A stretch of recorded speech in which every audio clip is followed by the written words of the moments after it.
নমস্কার। গল্পসঙ্গীর গল্পের আসরে সকল শ্রোতা বন্ধুদের স্বাগত জানাই। গল্পসঙ্গীর আজকের নিবেদন মানিক বন্দ্যোপাধ্যায়ের লেখা গল্প সরীসৃপ।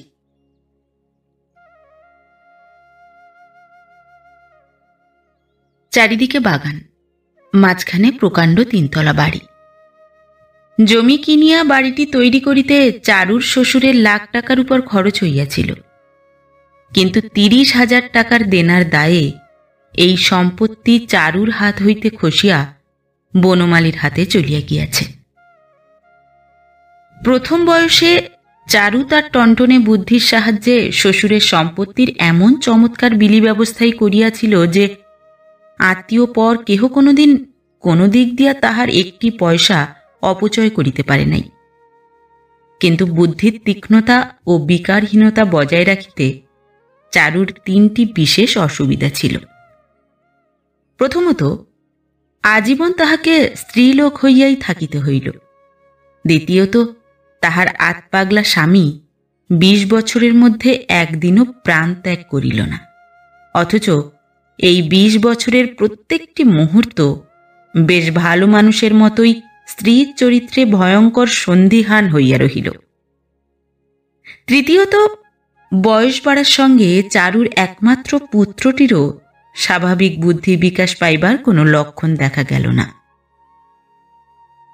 শেষ জীবনে শ্রান্ত, ক্লান্ত ও ভীরুতাগ্রস্ত চারু তাই সম্পত্তির সুব্যবস্থার নামে নানা রকম মজা করিতে লাগিল। যেদিকে ক্ষতির সম্ভাবনা নাই সেদিকে সে তার অতি সাবধানী দৃষ্টিকে ব্যাপৃত রাখিল, আর যেদিকে সর্বনাশের পথ খোলা রহিল সেদিকটা লাভ করিল তাহার উদাসীনতা। যাহাকে বিশ্বাস করার কথা তাহাকে সে করিল একান্তভাবে অবিশ্বাস। সংসারে সে আর দেখিতে পাইল না। ফলে চারুর যাহা রহিল তাহার নাম কিছুই না থাকা। কোনো লাভ হোক বা না হোক, সকলের সঙ্গে শুধু গায়ের জ্বালাতেই বিবাদ করিয়া তবে চারু হার মানিয়াছিল। বনমালীর সঙ্গে সে লড়াই করিল, কিন্তু বিবাদ করিল না। চারুর বিবাহ হয় ১৭ বৎসর বয়সে। বনমালী তখন ১৫ বৎসরের বালক মাত্র। চারুর শ্বশুর রামতারণ প্রত্যেক শনিবার ব্যারাকপুরে গঙ্গার ধারে একটা বাগান বাড়িতে ফুর্তি করিতে যাইত। বনমালীর বাবা ছিল তাহার প্রতিবেশী, বন্ধু এবং মোসাহেব। তাহাদের ছোট দ্বিতল গৃহের সামনে মোটর থামাইয়া রামতারণ বনমালীর বাবাকে মোটরে তুলিয়া লইত। বনমালীকে হাসিয়া বলিত, বৌমাকে পাহারা দিস বুনো। হাসিয়া বলিলেও কথাটা পরিহাস নয়। নিজের পাগল ছেলের বউ বলিয়া নয়, স্ত্রী জাতির সতীত্বেই রামতারণ অবিশ্বাস করিত। কোথাও যাওয়ার আগে সে তাই বাড়িতে পাহারা রাখিয়া যাইত। কিন্তু রামতারণের বুদ্ধি ছিল। চাকর দাসীকে জিজ্ঞাসাবাদ করিয়া ব্যাপারটা প্রকাশ্য করিয়া দিবার ইচ্ছা তাহার ছিল না। মোসাহেবের সরল ছেলেটাকে সে তাই বাড়িতে রাখিয়া যাইত এবং ফিরিয়া আসিয়া নানা কৌশলে নিজের অনুপস্থিতির সময়ে চারুর গতিবিধির ইতিহাস জানিয়া লইত। বনমালীর বাবা সবই বুঝিত, কিন্তু কিছু বলিত না।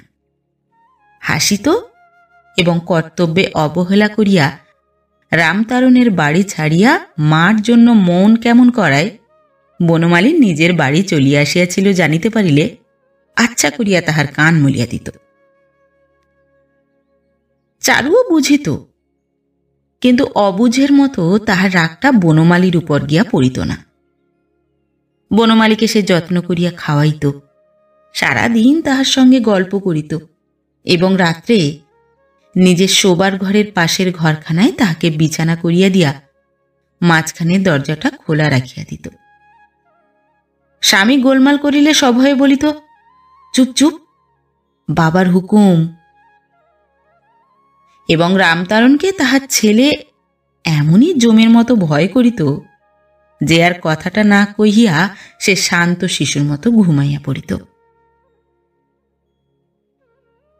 কয়েক বছর পরে রামতারণের মৃত্যুর পর এ ব্যবস্থা রহিত হইয়া গেল বটে, কিন্তু বনমালীর যাতায়াত বজায় রহিল।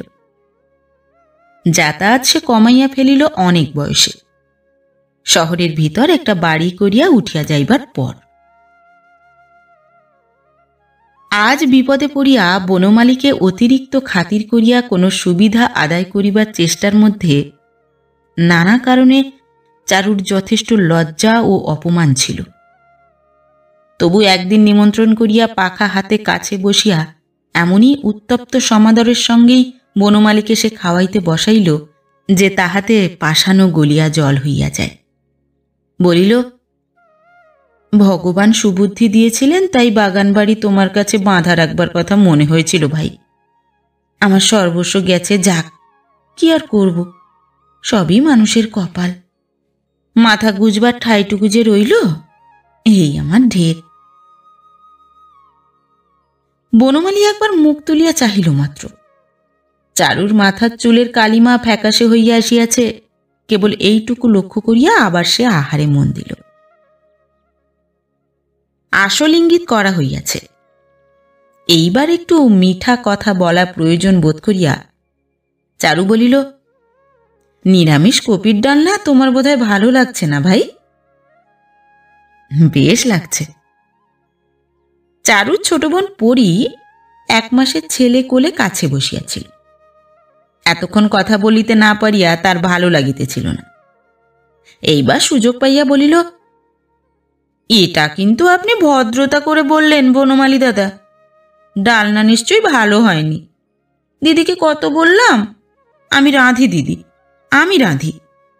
দিদিকে কিছুতে আমাকে রাঁধতে দিলে? চারু মনে মনে বিরক্ত হইয়া বলিল, না রেঁধেছিস, বেশ করেছিস বাপু। ওইটুকু ছেলে নিয়ে রান্না করলে খেতে মানুষের ঘেন্না হতো না? পরি উত্তেজিত হইয়া বলিল, ঘেন্না হতো? আমার রান্না খেতে বনমালী দাদার ঘেন্না হতো?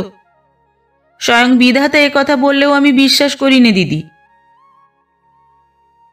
চারু একটু হাসিয়া বলিল, আচ্ছা নে, না করিস না করিস, একটু চুপ কর, মানুষের সঙ্গে দুটো কথা বলতে দে। আমিও কথাই বলছি। চারু ক্রুদ্ধ দৃষ্টিতে বোনের দিকে তাকাইল। 20-22 হাজার টাকা খরচ করিয়া সে যে তাহার বিবাহ দিয়াছিল, এমনই রাগের সময় সে কথাটা মনে পড়িয়া আজকাল চারুর মনের মধ্যে খচখচ করিয়া বেঁধে। পরীর ছেলে ঘুমাইয়া পড়িয়াছিল। দিদি উপস্থিত থাকিতে বনমালীর কাছে আমল পাওয়া সুবিধা হইবে না টের পাইয়া ছেলেকে শোয়ানোর প্রয়োজনটা এতক্ষণে সে অনুভব করিল। উঠিয়া দাঁড়াইয়া বলিল, অমন করে তাকাচ্ছ কেন দিদি? মুখে কিছু লেগে আছে নাকি আমার? বলিয়া বনমালীর দিকে চাহিয়া একটু হাসিয়া সে চলিয়া গেল। চারু বলিল, দেখলে ভাই, শুনলে মেয়ের কথাবার্তা? আমি যেন ওর ইয়ার। আর এই সেদিনও কেঁদে কেঁদে আমায় চিঠি লিখেছে, ও দিদি, আমাকে 100-5 টাকা পাঠিয়ে দিও দিদি। টাকার বেলা দিদি দিদি, অন্য সময় সে কেউ নয়। বনমালী বলিল, ছেলে মানুষ, বোঝে না। বোঝে না? কোচে খুকি কিনা, বোঝে না। সব বোঝে, সব বুঝেও এমনি করে। ইয়ার আমি টের পাই নে? দিদির যে আর টাকা নেই, দিদি যে হুট বলতে 500 টাকা পাঠিয়ে দেয়নি। বনমালী কিছু বলিল না। চারুও নিজের জ্বালা আর অভিমানে খানিকক্ষণ চুপ করিয়া রহিল। উহাদের স্তব্ধতা নিঃসম্পর্কীয়, কারণ আজ একজন প্রৌঢ়া নারী এবং অপরজন মধ্যবয়সী পাটের দালাল। খানিক পরে চারু বলিল, যা বলেছিলাম, ভাগ্যে এই বাড়ি আর বাগান তোমার কাছে বাঁধা রাখার কথা মনে হয়েছিল। টাকা দেবার মেয়াদ পার হয়ে গেছে বলে তুমি অবশ্যই বাড়িটা নিয়ে নেবে না, কিন্তু আর কারো কাছে বাঁধা রাখলে কি সর্বনাশ হতো বলো তো? তা বই কি, বাগান বাড়ি পরের হাতে চলে যেত, কিন্তু আমার কাছে বাড়ি তো তুমি বাঁধা রাখুনি চারুদি, বিক্রি করেছিলে। হুমা, সে কি? আমি বাড়ি বিক্রি করলাম কখন? বনমালী একটু হাসিয়া বলিল, দলিলের নকলটা একবার পড়ে দেখো। 30,000 নগদ আর ওই টাকার 5 বছরের সুদের দামে তুমি আমাকে বাড়ি বিক্রি করেছ। বরাবর সুদ দিয়ে এলে বলতে পারতে বাঁধা আছে। মুখ পাংশু হইয়া যাওয়াটা চারু সম্পূর্ণ নিবারণ করিতে পারিল না। কি বলিবে হঠাৎ সে ভাবিয়া পাইল না। শেষে বলিল, তুমি হাসছ, তাই বলো।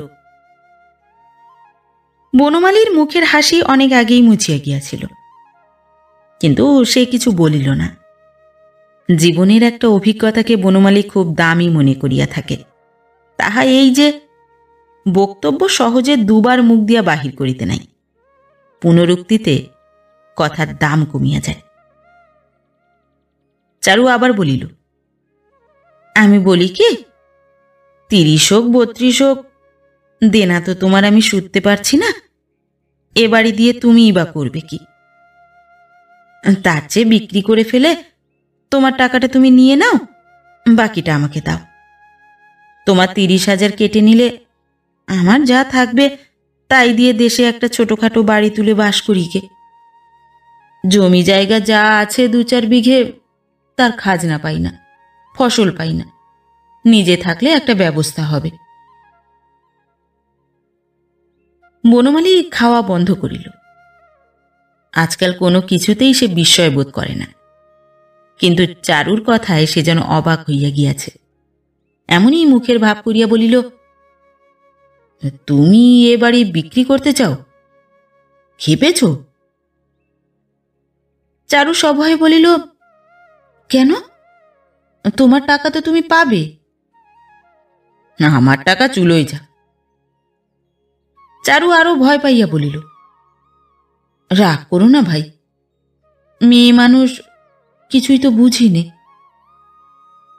বনমালী বলিল, ভুবনের বাড়ি বিক্রি করার পরামর্শ তোমাকে দিলে কে? ওসব দুর্বুদ্ধি করো না। সময়টা কি জানো চারুদি, আমারও তেমন সুবিধে যাচ্ছে না। তোমার এই বাড়িটা বন্ধক রেখে কিছু ধার পেয়েছি, একটু সামলে উঠলেই ছাড়িয়ে নেব। চারু রুদ্ধ নিঃশ্বাসে বলিল, তারপর? ভুবনের বাড়ি ভুবন ফিরে পাবে। গলনালী প্রায় রুদ্ধ করিয়া চারু বলিল, কিন্তু তোমার টাকা, তোমার 30,000 টাকা ভুবনের কাছে জমা থাকবে। এ কথা কেহ বিশ্বাস করে? নির্মূল আশার শোকে চারু কাঁদিয়া ফেলিল। বনমালী বলিল, কেঁদো না চারুদি, আমি কি তোমার পর? আগে তুমি আমাকে কত ভালোবাসতে। শুনিয়া চারুর কান্না থমকিয়া থামিয়া গেল। বনমালী যদি পরিহাস করিয়া থাকে, বিশেষ করিয়া আগের কথা তুলিয়া পরিহাস করিয়া থাকে, তবে সত্য সত্যই আর কোনো আশা নাই। আমি যদি তোমার মনে কোনোদিন ব্যথা দিয়ে থাকি, যেন। বনমালী আবার খাওয়া বন্ধ করিল। তুমি আমার মনে ব্যথা দেবে কেন? চারু চোর বনিয়া বলিল, যদির কথা বলছি। বনমালী একই গম্ভীর। সে আরো গম্ভীর হইয়া বলিল, ভুবন কোথায় চারুদি? চারু নিঃশ্বাস ফেলিয়া ডাকিল, ও ভুবন, ভুবন, একবারটি এদিকে শুনে যাও তো বাবা। ঘরের ভিতর হইতে ভুবন থুপ থুপ করিয়া পা ফেলিয়া আসিয়া দাঁড়াইল। সে অত্যাশ্চর্য মোটা, তাহার গলায় 2টি খাঁজ আছে, মনে হয় গালেও খাঁজ পড়িবে। বনমালী ভাবিল, এই ছেলেকে অত ভালোবাসে? চারু তো আশ্চর্য মেয়ে মানুষ। মাসখানেক পরে পরী শ্বশুরবাড়ি চলিয়া গেল। বলিয়া গেল, আর আসবো না দিদি,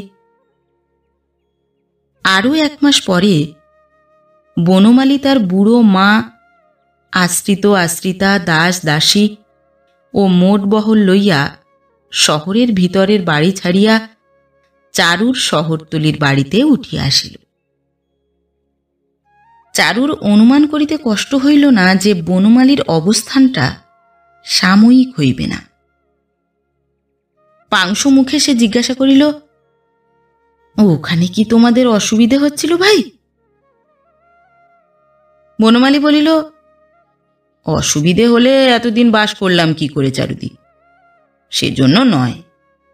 মনে করছি বাড়িটা আগাগোড়া মেরামত করব আর 2খানা ঘর তুলব ছাদে। মাস 2 তোমার এখানেই আশ্রয় নিতে এলাম। চারুকে বলিতে হইল, আহা, আসবে বই কি, সে কি কথা, বেশ করেছ। তারপর 2 মাসের মধ্যেও বনমালীর বাড়ি মেরামত আরম্ভ হইল না। ছাদে ঘর উঠিবার কোনো লক্ষণ দেখা গেল না। চারু গোপনে সংবাদ লইয়া জানিতে পারিল, নিজের বাড়ি বনমালী 210 টাকায় ভাড়া দিয়াছে। ইতিমধ্যে বনমালীর নিরঙ্কুশ তৈলাক্ত অধিকার সদরের গেট হইতে পিছনের গলিতে খিড়কির দরজা পর্যন্ত বিস্তৃত হইয়া গেল। অতিথির আদর ও সম্মান পাইয়া চারু তার নিজের বাড়িতে বাস করিতে লাগিল। বনমালী বলে, অসুবিধে হচ্ছে চারুদি? প্রশ্ন শুনিলে রাগ হয়। না ভাই, অসুবিধে কিছু নেই। কিছুদিন যদি দেশে গিয়ে থেকে আসতে চাও, কেষ্টকে সঙ্গে নিয়ে যেতে পারো। দেশে দেশে মধ্যে মধ্যে যাওয়া দরকার বই কি। দেশে কি বাড়িঘর দর কিছু আছে ভাই যে যাব? 1000 2 খরচ করলেই দেশে দিব্যি বাড়ি হয়। জমি জায়গা আছে, খাজনা পাওনা, ফসল পাওনা সব লুটে পুটে নিচ্ছে। নিজে থাকলে লোকসানটা রদ হতো। জমি জমি কই দেশে? কিছু কি আর আছে ভাই আমার? সর্বস্ব গেছে। বনমালী তখনকার মতো চুপ করিয়া যায়। তাহার মা হেমলতা বলেন, হ্যাঁ রে, ওরা কি যাবে না? কোথায় যাবে? যে চুলোয় খুশি, কদিন দেখ, তারপর নিজের পথ দেখে নিতে বলে দে। তাড়িয়ে দিতে পারবো না মা, ওসব আমার ধাতে নেই। নিজে থেকে যায় তো যাবে, নইলে রইল। কয়েকদিন পরে বনমালী আবার চারুকে বলে, শুনলাম তুমি নাকি তীর্থে যেতে চাও। আমায় বলনি কেন চারুদি? আমি সব ব্যবস্থা করে দিতাম। তোমার ধর্মকর্মে আমি বাধা দেব কেন?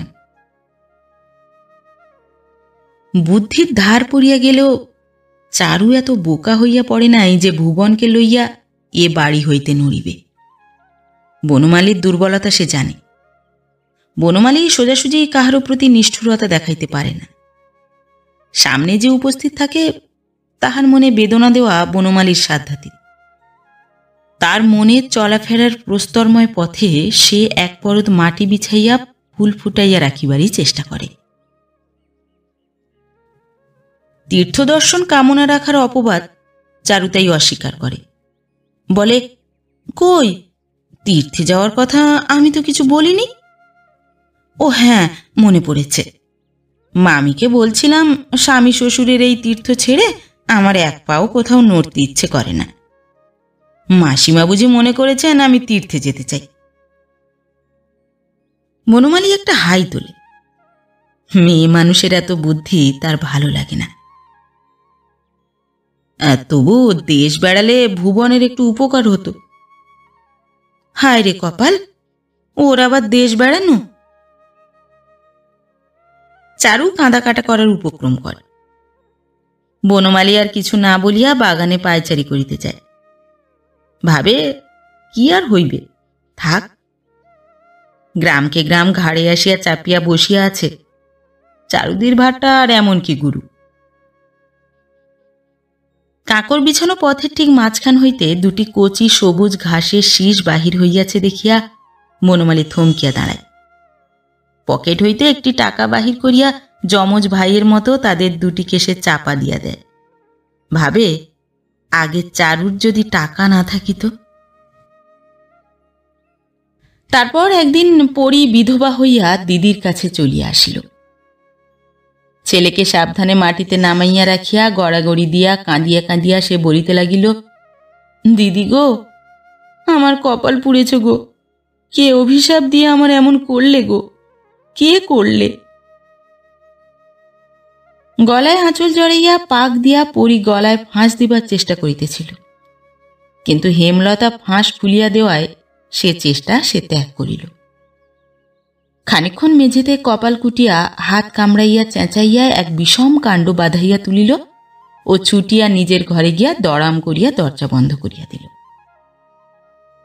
গলায় সে যে আর ফাঁস দিতেছে না সেটা বেশ বুঝা গেল, কারণ বাহির হইতে ভগবানের কাছে তাহার একটানা আবেদন শোনা যাইতে লাগিল, আমায় নাও ভগবান, এবার আমায় নাও। বনমালী পরীকে সান্ত্বনা দিয়া বলিল, অমন করে কাঁদিস নে পরী, ছেলের মুখ চেয়ে বুক বাঁধ, নে ওঠ, উঠে ছেলেকে দুধ খাওয়া। কোকিয়ে কোকিয়ে গলা যে ওর কাঠ হয়ে গেল রে। হেমলতা বনমালীর সান্ত্বনা প্রত্যাহার করিয়া নিলেন। ওকে এখন ওসব বলিস নে বনমালী, কাঁদতে দে। শ্বশুরবাড়ির লোকেরা ওর শুনেছি যা দজ্জাল, প্রাণ খুলে সেখানে কি একটু কাঁদতেও পেরেছে রে? এই প্রাণঘাতী শোক জোর করে চেপে রেখে শেষে কি অসুখে পড়বে মেয়েটা, খানিক কেঁদে নি। পরী আরো জোরে কাঁদিয়া উঠিল। বনমালীর বিপদের আর সীমা রহিল না। কান্না তাহার একেবারেই সহ্য হয় না, অথচ উঠিয়া যাইবার উপায় নাই। পরী মনে করিবে, দেখো কি নির্মম, আমার এমন শোকটা চোখ মেলে একটু চেয়েও দেখলে না। ওদিকে চারুর সারা শব্দ বন্ধ হইয়া গিয়াছে। খানিক পরে দম লইয়া পরী বলিল, ও মাসিমা, দিদি কি করছে দেখুন। হেমলতা খোকাকে বনমালীর দিকে আগাইয়া দিলেন। ধর তো, দেখেই আসি একবার। বনমালী হাত বাড়াইল না। আমি দেখে আসছি, তুই এখানে বস। পরীর ছেলেকে নিজের ছেলের কোলে একরকম ফেলিয়া দিয়াই হেমলতা পলাইয়া গেলেন। খোকাকে সঙ্গে নিলে অল্পক্ষণের মধ্যেই তাহাকে আবার ফিরিয়া আসিতে হইত। সেই ইচ্ছা হেমলতার ছিল না। এসব তাহার ভালো লাগে না, সদ্য বিধবার এই কান্নাকাটি। তাছাড়া কুপিত বায়ুর প্রকোপে সর্বদা তাহার মনের মধ্যে আগুন জ্বলিতেছে। কোনো প্রকার উত্তেজনা হওয়া কবিরাজের নিষেধ। পরের মেয়ের কপাল পোড়ার ঝাঁঝে শেষে কি তাহার জ্বলিবে? চারুর ঘরের দরজা ঠেলিয়া বলিলেন, দরজা খোলো মা, দরজা খোলো। ওসব কি করতে আছে, মাথা ঠান্ডা রাখো। বলিয়া ওদিকে জানালায় সরিয়া গিয়া ঘরের ভিতরে তাকাইয়া তিনি অবাক হইয়া গেলেন। শরৎকালের ফাজিল মেঘের মতো চারুর শোক ইতিমধ্যেই কোথায় চলিয়া গিয়াছে। ভুবনকে আদর করিয়া সে তাহার মাথায় মাখাইতেছে কবিরাজি তেল। হেমলতা চলিয়া গেলে পরী উঠিয়া বসিল। বনমালীর কাছে একা একা কাঁদিতে তাহার লজ্জা করে। মুখ হইতে এলো চুল সরাইয়া সে ভগ্নস্বরে বলিল, খোকাকে দিন, হাতটা বোধহয় ওর ভেঙেই গেল। খোকাকে তার কোলে দিয়া বনমালী বলিল, তোর ছেলেটা তো বেশ হয়েছে রে, থাক, আপনাকে আর ঠাট্টা করতে হবে না। বনমালীর দিকে পিছন করিয়া বসিয়া পরী খোকাকে দুধ খাওয়াইতে লাগিল। এবার বনমালী উঠিয়া যাইতে পারে, যাওয়াই সঙ্গত, কিন্তু সে বসিয়াই রহিল। পরীর অস্তিত্ব সম্বন্ধে বনমালীর চেতনা কোনোদিন বিশেষভাবে উদ্বুদ্ধ ছিল না। সে তার কাছে চিরদিনই চারুর ছোট বোন। আজ বনমালী লক্ষ্য করিল যে বিধবার বেশ ধারণ করায় পরীকে কম বয়সী চারুর মতো দেখাইতেছে। তার ব্যবহার, তার মনোবিকার, তার কথা বলিবার ভঙ্গি যেন চারুর যৌবনকাল হইতে নকল করা। কেবল চারুর চেয়ে সে স্পষ্ট, স্বচ্ছ, তোর ঘাড়ে কি লেগে আছে রে পরি? ঘাড়ে হাত বুলাইয়া পরি জবাব দিল, কি লেগে থাকবে, কিছু না। তুই পাউডার মেখেছিস?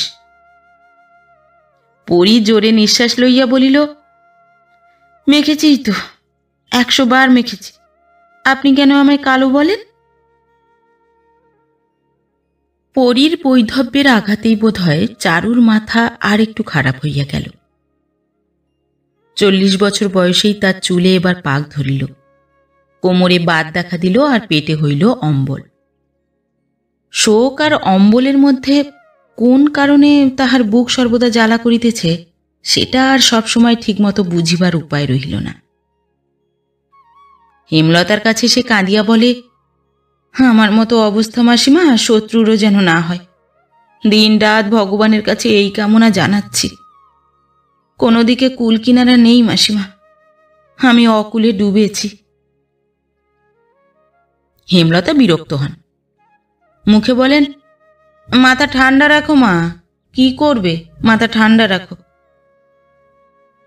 মাথা চারু ঠান্ডা রাখিতে পারে না, ভাবিয়া ভাবিয়া মাথা গরম করে। একটা পেটের ছেলের ভবিষ্যৎ ভাবিয়া যে আকুল হইয়া উঠিয়াছিল, ছেলে লইয়া কচি বোনটাও আসিয়া ঘাড়ে চাপিল। সে কোন দিক সামলাইবে?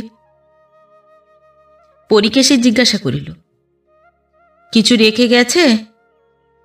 না, কিছু না।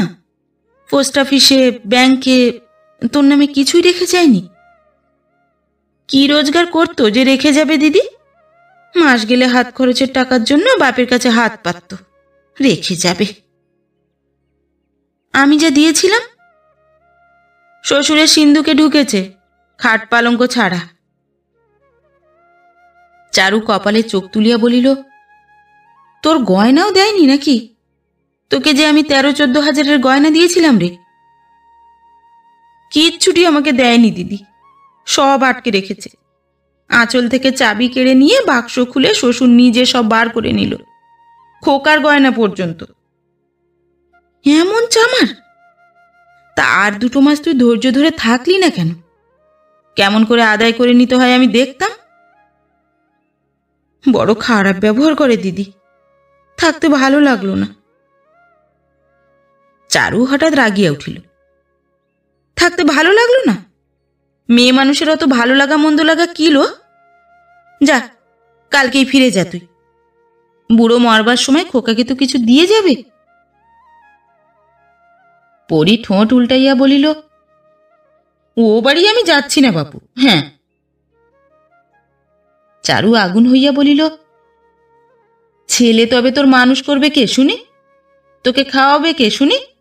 আমি? আমার আর সেদিন নেই পড়ি। বনমালী তাড়িয়ে দিলে নিজের ছেলে আমার খেতে পাবে না। আমার ভাবনা তোমায় ভাবতে হবে না দিদি, বলিয়া মুখ ঘুরাইয়া পরি চলিয়া গেল। চারু দাঁতে দাঁত ঘষিয়া বলিল, আমার ভাবনা তোমায় ভাবতে হবে না দিদি। ভাবতে হবে না তো আমার বাড়িতে এসেছিস কেন লো হারামজাদি? 3 দিন পরীর সঙ্গে সে কথা কহিল না, কিন্তু তাহাতেও পরীর কিছুমাত্র অনুতাপের লক্ষণ নাই দেখিয়া চারুর নিজের হাত পা কামড়াইবার ইচ্ছা হইতে লাগিল। দেখ পরি, এতবার ভালো নয়। নয় তো নয়, কি হবে? খাইয়ে পরিয়ে মানুষ করিনি তোকে আমি? সবাই করে থাকে, তুমি একা নও। চারু বনমালীর স্মরণ নিল। মেয়েটা নিজের সর্বনাশ করছে ভাই। সব ছেড়ে ছুড়ে দিয়ে এলে তাদেরই সুবিধে, একেবারে বঞ্চিত করবে। বনমালী কাজের ভিড়ে ব্যস্ততার ভান করিয়া বলিল, আহা, যাবে বই কি চারুদি, যাবে। 2 দিন জুড়িয়ে গেলে ক্ষতি কি?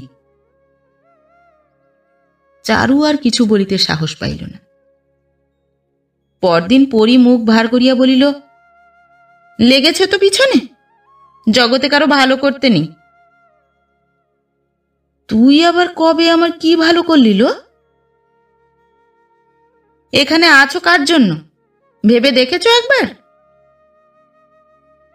চারু চোখ পাকাইয়া বলিল, তোর জন্য না? তুই দয়া করে থাকতে দিয়েছিস? তাই। চট করিয়া ঘুরিয়া দমদম পা ফেলিয়া পরি চলিয়া গেল। চারু নিজের ঘরে গিয়া দেওয়ালকে শুনাইয়া বলিতে লাগিল, ওর জন্য আমি আর কিচ্ছু করব না, করব না, করব না, করব না। এই 3 সত্যি করলাম, নারায়ণ সাক্ষী। পরীর ঔদ্ধত্য তার কাছে বেশি দিন অন্ধকার হইয়া রহিল না। ক্রমে ক্রমে ব্যাপারখানা বোঝা গেল। বনমালীর খাওয়ার সময় চারু উপস্থিত থাকে। কয়েকদিন পরে পরীকেও দেখা যাইতে লাগিল। চারুর চেয়ে সে বনমালীর বেশি কাজ ঘেঁষিয়া বসে। চারুর হাতের পাখা আগেই দখল করিয়া রাখে। চারুর মুখের কথা কাড়িয়া নিয়া বলে, খান, পেট আপনার ভরেনি, কখনো ভরেনি। আমি বুঝি না, ওই খেয়ে মানুষ বাঁচে? বলে, কাল আপনাকে পেঁপের ডালনা রেঁধে দেব, খেয়ে দেখবেন, বেশ রাঁধি। চারু এমন করিয়া বলিতে পারে না। এমন স্নেহসিঞ্চিত গাঢ় কণ্ঠে, এমন মনোহর আবদারের ভঙ্গিমায়। অবাক হইয়া সে বোনের মুখের দিকে তাকাইয়া থাকে। পরি বলে, হাঁ করে তাকিয়ে কি দেখছো দিদি? দুধটা এনে দাও, খাওয়া যে হয়ে এলো, উঠে গেলে ভালো হবে। পরি যেন বনমালীর ছায়াটিকে বেদখল করিতে চায়। আশেপাশে কোথাও সে সর্বদা আছে। বনমালীকে কখনো চুরুট খুঁজিতে হয় না, ওষুধ খাইতে ভুলিয়া যাইতে হয় না। দিনের মধ্যে 2-4 মিনিটের জন্য কারোর সঙ্গে হালকা কথা বলিবার স্বাদ জাগিলে কেমন করিয়া টের পাইয়া পরি আসিয়া দাঁড়ায়।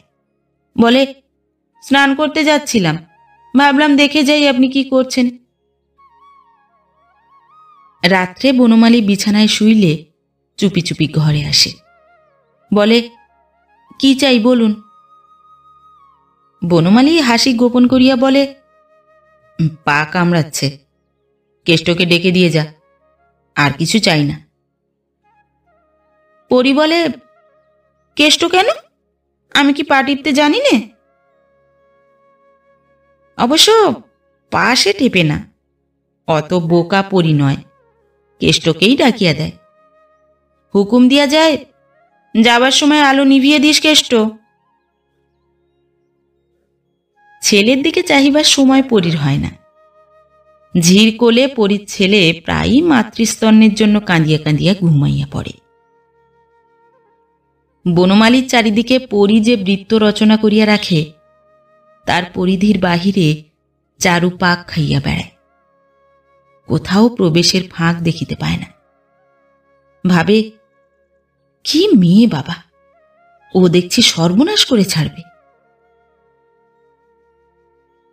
একদিন একটু বেশি রাত্রে খুব বাদল নামিয়াছে।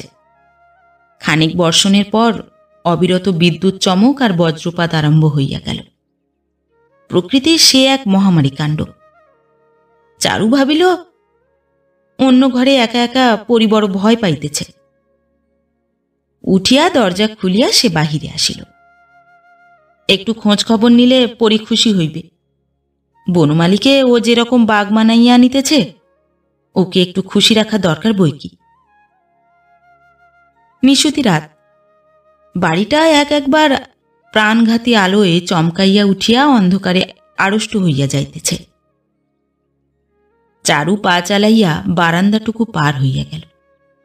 কি জানি, একটা বজ্র যদি তাহার ঘাড়েই আসিয়া পড়ে। পরীর ঘরের দরজা ভেজানো ছিল, ঠেলিতে খুলিয়া গেল। ঘরের মধ্যে 2 পা আগাইয়া চারু থমকিয়া দাঁড়াইয়া পড়িল। এ দৃশ্য তাহাকে দেখিতে হইবে, চারু তাহা কল্পনাও করে নাই। মেঘ গর্জনে পরি ভয় পাইবে, এ আশঙ্কা কয়েক মিনিটের জন্য তাহার পোষণ করার প্রয়োজন ছিল না।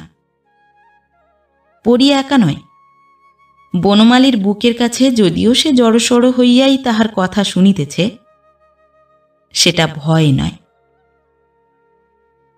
খোকার ছোট বিছানাটি মেঝেতে নামানো। বিছানা হইতে গড়াইয়া বনমালীর 1 পাটি জুতো 2 হাতে বুকের কাছে আঁকড়াইয়া ধরিয়া খোকা শান্তভাবে ঘুমাইয়া আছে। পা হইতে মাথা অবধি চারু একটা তীব্র জ্বালা অনুভব করিল। একটা ভয়ানক চিৎকার করিয়া বিছানায় ঝাঁপাইয়া পড়িয়া পরীকে আঁচড়াইয়া কামড়াইয়া ক্ষত বিক্ষত করিয়া দেওয়ার জন্য, গলা টিপিয়া তাহাকে একেবারে মারিবার জন্য সে একটা অদম্য অস্থির প্রেরণা অনুভব করিতেছিল। কিন্তু সংসারে সব কাজ করা যায় না। কাকে সে কি বলিবে? এটা তাহার বোনের শয়নঘর, কিন্তু ঘরের মালিক বনমালী। বনমালীকে কিছু তো বলা যায়ই না। পরীকে কিছু বলিলেও বনমালী নিজে অপমানিত জ্ঞান করিবে। দারোয়ান দিয়া এই রাত্রেই যদি তাহাকে আর ভুবনকে বনমালী বাহির করিয়া দেয়, আটকাইবে কে? ছেলের হাত ধরিয়া এই দুর্যোগে সে যাইবে কোথায়? চারু আস্তে আস্তে ঘর হইতে বাহির হইয়া গেল। দরজা যেমন ভেজানো ছিল তেমনই ভেজাইয়া দিল। আকাশে এখনো বিদ্যুৎ চমকাইতেছে। আকাশের এক প্রান্ত হইতে আর এক প্রান্ত পর্যন্ত চিড় খাওয়া বিদ্যুৎ। চারু ভাবিতে লাগিল, এ কি মহাবিস্ময়ের ব্যাপার যে পরী শেষ পর্যন্ত বনমালীকে জয় করিয়া ছাড়িল। সেদিনকার কচি মেয়ে পরী, এমন মূল্য দিয়াই সে বনমালীকে কিনিয়া নিল যে তার ছেলের সমগ্র ভবিষ্যৎটা সোনায় মণ্ডিত হইয়া গেল। বনমালী এইবার সারা জীবন অনুতাপ করিবে আর পরীর ছেলের পিছনে টাকা ঢালিবে। হয়তো ভুবনকে না দিয়া এ বাড়িটা সে পরীকেই দান করিবে। বলিবে, ভুবন আর বাড়ি দিয়ে করবে কি চারুদি, পরীকেই দিয়ে দিলাম। ঘরে গিয়া খাটে বসিয়া ছেলের গায়ে হাত রাখিয়া চারু অনেকক্ষণ চুপচাপ ভাবিল। সে জানে উহারা তাহার যাওয়া আসা টের পাইয়াছে, পাক টের। কাল তারা যদি তাহার কাছে লজ্জা বোধ না করে, তাহারও লজ্জা পাইবার কোনো কারণ থাকিবে না। পরী তাহার কে? কেউ নয়। ছুঁইতেও ঘৃণায় গা শিহরিয়া উঠিল বলিয়া সে যাহার চোখ দুটা উপড়াইয়া আনিল না, সে তাহার বোন হইবে কোন দুঃখে? কপাল পুড়িয়া যাওয়া 3 মাসের মধ্যে এমন কাজ যে করিতে পারে, বাড়ির ঝিয়ের চেয়েও সে পর, অনাত্মীয়। ওর অক্ষয় নরকের সঙ্গে তাহার কোনো সম্পর্ক নাই। মনে মনে মস্ত এক প্রতিজ্ঞা করিয়া 18 বছরের ঘুমন্ত ছেলের মাথায় সস্নেহ চুমা খাইয়া চারু মেঝেতে তাহার সংক্ষিপ্ত কম্বলের শয্যায় নামিয়া গেল। এ বাড়িতে পাপের বন্যা বহিয়া যাক, এ ঘরখানাকে সে পবিত্র মনে করিবে। যতদিন বাঁচে সপুত্র এই ঘরের বায়ু সে নিঃশ্বাসে গ্রহণ করিবে। বাহিরে এমন বৃষ্টি হইয়া গেল, তাহাদের গায়ে লাগিল কি? বাহিরে যত অন্যায়ই ঘটিয়া চলুক, তাহাদের গায়ে ছোঁয়াচ লাগিবে না। এই কথাটা বারবার ভাবিয়া এবং শেষ পর্যন্ত বিশ্বাস করিয়াও চারু কিন্তু সমস্ত রাত ঘুমাইতে পারিল না। পরীর আদিম শৈশবের ইতিহাস ছায়াছবি রূপ নিয়া তাহার সামনে ভাসিয়া আসিতে লাগিল। বাপের বাড়ির গ্রামে পরী যখন ছেঁড়া ডুরে পড়িয়া ঘুরিয়া বেড়াইত, আর বিবাহের পর এখানে আসিয়া পিঠে বেনি দুলাইয়া স্কুলে যাইত, তখনকার কথা। কত আদরে কত যত্নে তাকে সে মানুষ করিয়াছিল। সেই পরী যে আজ তাহার ভুবনের মুখের গ্রাস কাড়িয়া লইবার জন্য এমনভাবে নিজের সর্বনাশ করিল, এর আকস্মিকতা, এর অসামঞ্জস্য সমস্ত রাত চারুকে অভিভূত করিয়া রাখিল। বনমালীকে ভালোবাসিয়া যৌবনের অপরিতৃপ্ত অসংযত ক্ষুধায় অথবা নেহাত ছেলে মানুষই খেয়ালে যে পরী এই নিদারুণ ভুল করিয়া থাকিতে পারে, চারুর মনে ঘুণাক্ষরেও সে কথা উদিত হইল না। যাহার বিবাহ হইয়াছে, যে 3 বছর স্বামীর ঘর করিয়াছে, বিশেষ করিয়া যে তাহার বোন, তাহার মধ্যে ওসব পাগলামি চারু কল্পনা করিতে পারে না। 40 বছরের জীবনে কাহারও মধ্যেই আভিজাত্যের চিহ্ন তো সে খুঁজিয়া পায় নাই। মতলব থাকে, যেদিকে যেভাবে মানুষ পা ফেলুক পিছনে মতলব থাকে। বনমালীর 38 বৎসর বয়স হইয়াছে। টাকা ছাড়া তার আর কি আছে যে তার টানে মেয়ে মানুষ লক্ষ্যভ্রষ্ট হইবে? মানুষটা একটু অদ্ভুত, একটু গভীর। প্রথম বয়সে মনে মনে সেও তাহাকে একটু ভয় করিত। মনে হইত তাহার ভিতরটা কি কারণে মুচড়াইয়া মুচড়াইয়া পাক খাইতেছে, তার বড় যন্ত্রণা। যখন বনমালী যুবক, তার মধ্যে সে তো তখনও কোনো আকর্ষণ আবিষ্কার করিতে পারে নাই।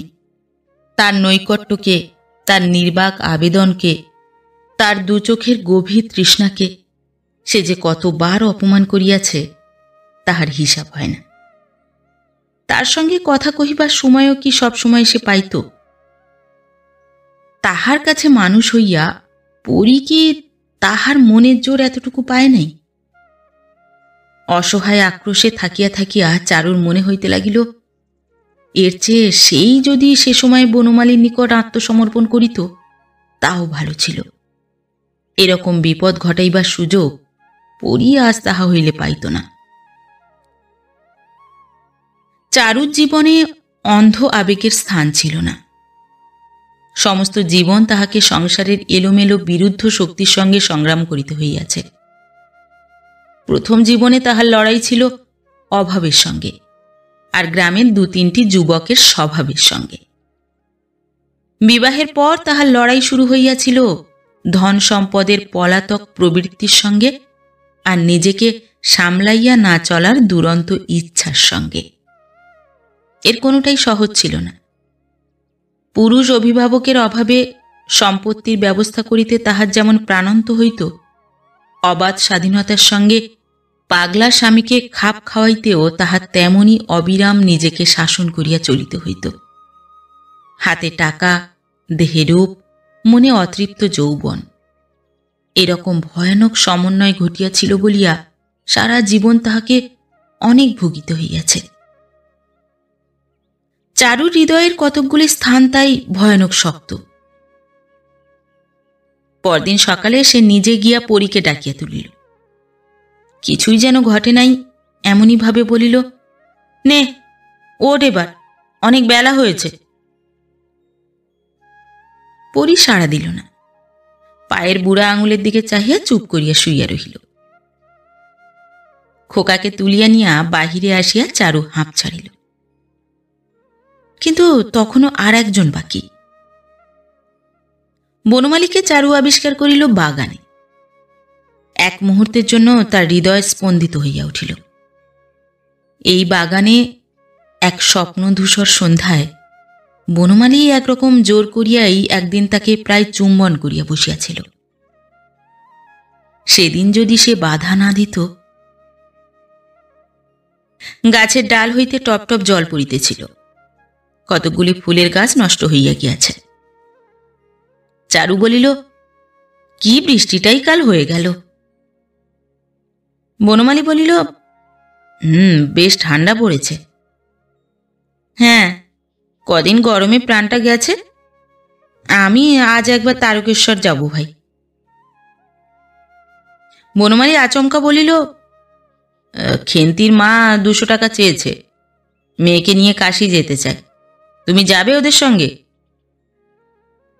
চারু মাথা নাড়িল।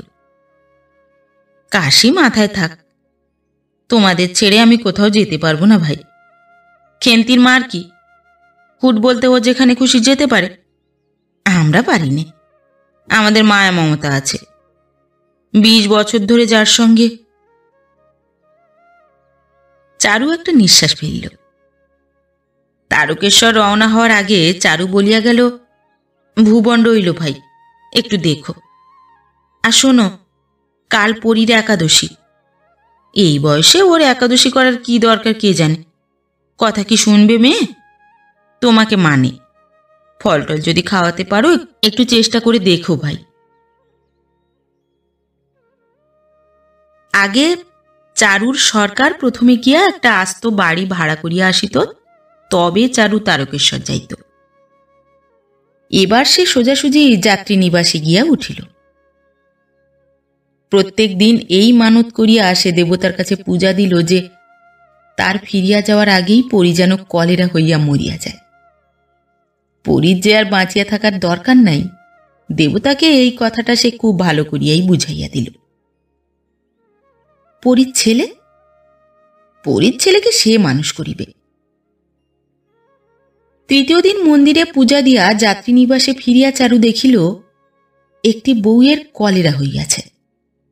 তাকে বিদায় করিবার ষড়যন্ত্র আর পলায়নপর যাত্রীদের কোলাহলে যাত্রীশালা সরগরম। সকালে বউটির সঙ্গে চারুর পরিচয় হইয়াছিল। স্বামীর অম্বলের অসুখের জন্য ছেলে মানুষ দেওরকে সঙ্গে নিয়াই মরিয়া হইয়া সে ধর্ণা দিতে আসিয়াছে। বউটির নাম কনক, বয়স অল্প, থুপথুপ করিয়া পা ফেলিয়া ওর চলার ভঙ্গি অনেকটা পরীর মতো। দেওর শিশুকে দুধ খাইতে দিবে বলিয়া সকালে চারুর কাছে একটি পাথরের বাটি ধার করিতে আসিয়াছিল। ঘনিষ্ঠতা হইতে মিনিট 10 লাগিল বইকি। হ্যাঁ মাসিমা, কদিন থাকবেন আপনি? চারু হিসাব করিয়া বলিল, আজ নিয়ে হলো 3 দিন, আরো 5-6 দিন থাকবার ইচ্ছে আছে। এখন বাবা যা করেন, পরের কাছে পাগল ছেলে ফেলে এসেছি মা, থাকতে কি মন চায়? কিন্তু দেখি কটা দিন ছেলেটাকে কেমন যত্ন আত্তি করে। আমি চোখ বুঝলে ওদের কাছেই তো থাকতে হবে। বসো বাছা, এইখানে পা গুটিয়েই বসো না, বিছানা একটু নোংরা হয়তো হবে। তুমি বুঝি ভাবছো ছেলেকে ওরা কিভাবে রাখছে, ফিরে গিয়ে আমি তা কি করে জানবো? হ্যাঁ, এতকাল একটা জমিদারি চালিয়ে এলাম, আমার কি ওসব ভুল হয় বাছা? সেই ব্যবস্থা করেই এসেছি। আমাদের পদ্মঝিকে 2 টাকা দিয়ে এসেছি। চোখ দিয়ে সব দেখবে, কান দিয়ে সব শুনবে, ফিরে গেলে আমায় সব বলবে। এখানে আসিয়া চারু কথা বলিয়া বাঁচিয়াছে। বাড়িতে থাকিলে ভাষার একটু সংযম দরকার হয়। কে জানে কে গ্রাম্য মনে করিবে, বুড়ি মনে করিবে, কিন্তু যে যার হৃদয় চর্চা নিয়ে থাকে। কনক বলিয়াছিল, আপনি তাহলে আছেন কদিন? আমার দেওরকে একটু দেখবেন মাসিমা। বাবার দয়া হতে 2 দিন লাগে কি 3 দিন লাগে ঠিক তো কিছু নেই, একা কি করে থাকবে এখানে ভেবে বড় ভাবনা হচ্ছিল। আপনি যখন রইলেন তখনও বেশি। আর কনক একটু হাসিয়াছিল। শিশুকে ডাকিয়া বলিয়াছিল, মাসিমাকে প্রণাম কর। কাল কনক ধর্ণা দিবে স্থির হইয়াছিল, এখন আজ তাদের এই বিপদ। ছেলে মানুষ দেওরটি একেবারে দিশাহারা হইয়া গিয়াছে। যে যা বলিতেছে তাই করিতে গিয়া কিছুই সে করিতে পারিতেছে না। এদিকে যাত্রী নিবাসের কর্তা একটা গাড়ি ডাকাইয়া আনিয়া ক্রমাগতই বলিতেছে, যাও না হে ছোকরা, হাসপাতালে নিয়ে যাও না, সবাইকে মারবে নাকি? আচ্ছা বেয়াক্কেলের লোক বাপু তুমি, কথাটা জানাজানি হওয়ার আগে আমাকে একবার বলতে নেই? দেখুন, আপনারা কেউ যাবেন না, কোনো ভয় নেই। আমি বলছি, কোনো ভয় নেই। রুগী হাসপাতালে পাঠিয়ে এখুনি প্রত্যেক ঘরের চৌকাঠ থেকে চাল পর্যন্ত ডিসইনফিট করে দিচ্ছি। আপনাদের যদি কিছু হয় তো আমায় বলবেন তখন। হলে আর তোমায় বলে কি হবে বাপু? এই ধরনের প্রশ্ন করিলে যাত্রী নিবাসের কর্তা চোখ লাল করিয়া একবার তার দিকে তাকাইতেছে, কিন্তু কোনো জবাব দিবার লক্ষণ দেখাইতেছে না। চারু সঙ্গের চাকরকে গাড়ি আনিতে পাঠাইয়া দিল। ছেলেটি এতক্ষণ তাহাকে দেখিতে পায় নাই, এবার তাহার দিকে চোখ পড়ায় সে যেন অকুলে কুল পাইল। মাসিমা দেখুন না, এরা জোর করে হাসপাতালে পাঠিয়ে দিচ্ছে, আপনি একটু বলে দিন না। চারু বলিল, তা যাও না বাছা, হাসপাতালেই নিয়ে যাও, এখানে কি চিকিৎসা হয়? তারপর ভৎসনা করিয়া বলিল, এখনো একজন ডাক্তার ডাকুনি? করেছ কি? ডাক্তার আনতে পাঠাও বাছা, আগে ডাক্তার আনতে পাঠাও, তারপর অন্য কথা। বলিয়া নিজের ঘরে ঢুকিয়া দরজা বন্ধ করিয়া দিল। বাহির হইল গাড়ি নিয়া চাকর ফিরিয়া আসিলে। ছেলেটিকে ইশারায় কাছে ডাকিয়া বলিল, আমার পাথরের বাটিটা। বাটিটা বৌদি নোংরা করে ফেলেছে মাসিমা। চারু বিরক্ত হইয়া বলিল, কেন নোংরা করেছে? পরের জিনিস নিলে সাবধানে রাখতে হয় বাপু। আচ্ছা, যা করেছে বেশ করেছে, এবার বাটিটা এনে দাও। একটু দাঁড়ান, ধুয়ে দিচ্ছি। চারু অনাবশ্যক রূঢ়তার সঙ্গে বলিল, দাঁড়াবার আমার সময় নেই বাছা। তোমার বাটি ধোবার জন্য গাড়ি ফেল করব নাকি? যেমন আছে তেমনি এনে দাও। ছেলেটি আর কথা না কহিয়া বাটি আনিয়া দিল। চারু তার একখানা পরনের কাপড় মাটিতে বিছাইয়া বলিল, এইতে দাও। অনেক পরত কাপড়ে বাটিটা সন্তর্পণে জড়াইয়া পুঁটুলি করিয়া চারু সেটা আলগোছে তুলিয়া নিল। নিজের জিনিস ফিরাইয়া নিল চোরের মতো কয়েকবার চারিদিকে চাহিয়া। ছেলেটির হাতে 10 টাকার নোট গুঁজিয়া দিয়া সে পলাইয়া আসিল। বাড়ি ফিরিয়া ধুলা পায়ে সকলের আগে চারু পরীর হাতে পাথরের বাটিতে নির্মাল্য তুলিয়া দিল। বলিল, এক হাতে নয়, 2 হাতে ধর। ছেলের মা তুই, তোর তো সাহস কম নয় পড়ি, কপালে ঠেকিয়ে খেয়ে ফেল। 2টো ভাত যে দিদি। ভাত নয়, প্রসাদ, খা। দাঁড়াইয়া দাঁড়াইয়া সে পরীর নির্মাল্য পান চাহিয়া দেখিল। তারপর বাটিটা নিয়া স্নানের ঘরে সাবান দিয়া সোডা দিয়া অনেকবার মাজিল। নিজে 1 ঘণ্টা ধরিয়া স্নান করিয়া আসিয়া বেতের বাস্কেট হইতে দেবতার ফুল বাহির করিয়া ভুবনের কপালে ছোঁয়াইয়া জিজ্ঞাসা করিল, তোকে সকলে ভালোবেসেছে ভুবন? ভুবন অস্বীকার করিল, তোমার কাছে পালিয়ে যাচ্ছিলাম, কেষ্ট আমায় ধরে আনলে কেন? আমায় ঘরে বন্ধ করে রেখেছিল। চারু ঝিকে জিজ্ঞাসা করিল, কিরে পদ্ম, সকলের ভাবসাব কিরকম দেখলি বলতো?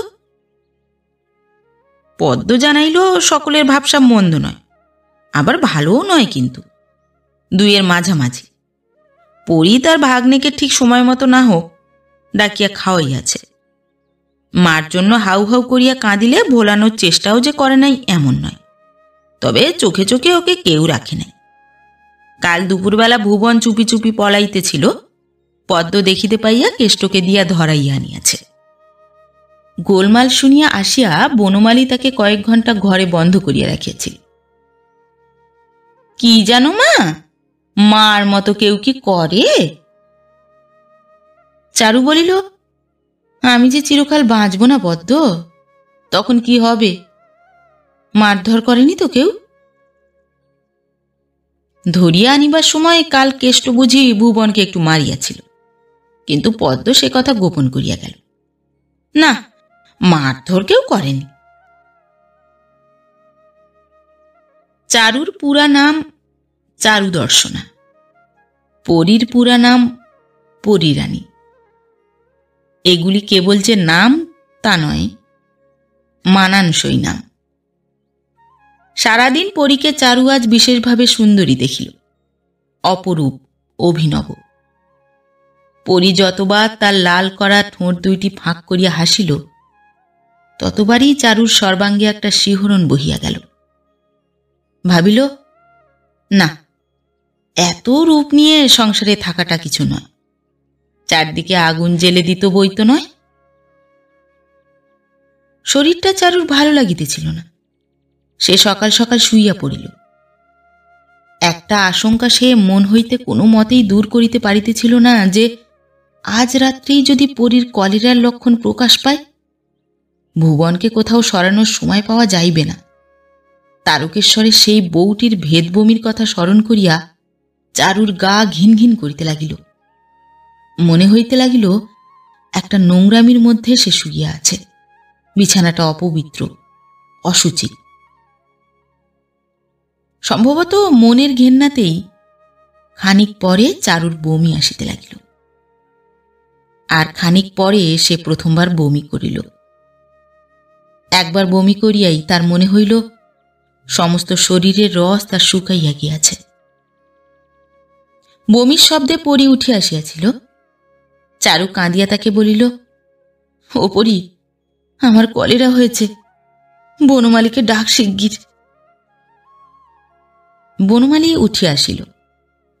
ডাক্তারকে ফোন করা হইল। ডাক্তার আসিল 1 ঘণ্টা পরে। ইতিমধ্যে চারুর মাথা একেবারে খারাপ হইয়া গিয়াছে। বিড়বিড় করিয়া আপন মনে কি যে সে বকিতে লাগিল, কেহ তার মানে বুঝিল না। মানে বুঝুক আর না বুঝুক, বনমালী বার কতক তাকে শুনাইয়া দিল যে ভুবনের জন্য তার কোনো ভয় নাই, ভুবনের ভার সে নিল। পরীর মনে হইল তারও কিছু বলা দরকার। ভুবনকে আমি চোখে চোখে রাখবো দিদি, চোখের আড়াল করব না কখনো। কিন্তু মরিয়া গেলেও চারু কি ইহার একটি কথা বিশ্বাস করে? 40টা বছর সংসারে বাস করিয়া মানুষের কাছে সে যে শিক্ষা পাইয়াছে, শুধু মৃত্যু কেন, মৃত্যু যাহার বিধান তারও বোধহয় ক্ষমতা নাই সে শিক্ষা তাহাকে ভুলাইয়া দেয়। কদিন পরই খুব কাঁদিল। দিদি আমায় বড় ভালোবাসত। এই কথা বনমালীকে সে কতবার যে শুনাইল তার ইয়াত্তা নাই। বনমালী সভয়ে তাহাকে এড়াইয়া চলিতে লাগিল। তখন পরী সভয়ে কান্নাও বন্ধ করিল এবং সুরও বদলাইয়া ফেলিল। একদিনের তরে সুখ কাকে বলে জানেনি, তারপর ওই তো ছেলে গিয়েছে না বেঁচেছে। বনমালী বলিল, শরীরও ভেঙে গিয়েছিল। পরী বলিল, হ্যাঁ, অমলের অসুখটা হবার পর থেকে একরকম মরবার দাখিল হয়েছিল, অথচ একটু যত্ন হয়নি। না, নিলে তো কারো যত্ন, তেমন মানুষই ছিল না দিদি। সকলের সেবাই করেছে প্রাণপণে, পরের জন্য খেটে খেটে প্রাণটা দিয়েছে। আর চোখে চাহিয়া আবার বলিল, বড় ঘা খেয়ে গেল, আমাদের একটু সাবধান হওয়া উচিত ছিল, কি বলো? হলে না কেন?